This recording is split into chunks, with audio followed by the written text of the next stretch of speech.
146 есебімізде дәреже түрінде келтіріңдер дейді.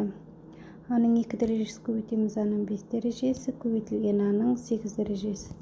Яғни аның 15 дәрежесі болады. Дәрежелер қосылады. Екіншіде b көбейтілген b-ның 4 дәрежесі көбейтілген b-ның 4 дәрежесі көбейтілген b. Қосамыз тағы да дәрежелер, b-ның 10 дәрежесі болады.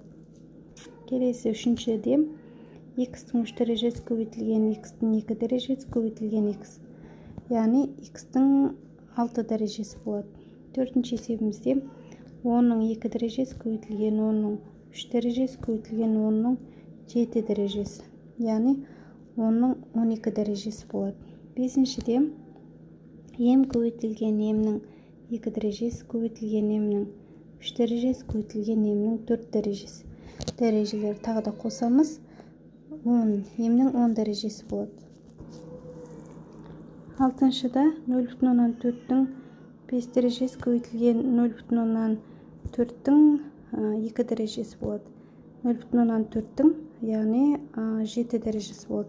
Мына жерде 0,16 ол 0,4-тің 2 дәрежесіне тең.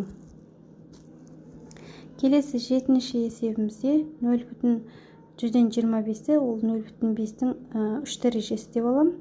Көбейтілген 0,5-тің 2 дәрежесі көбейтілген 0,5. Енді дәрежелерді қосайық.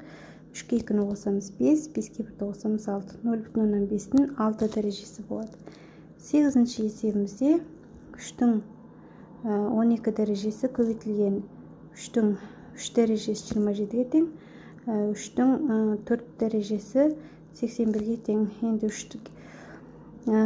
15, 15-ке 4-ті қосамыз, 15-ке 4-ті қосамыз 19. 3-тің 19 дәрежесі.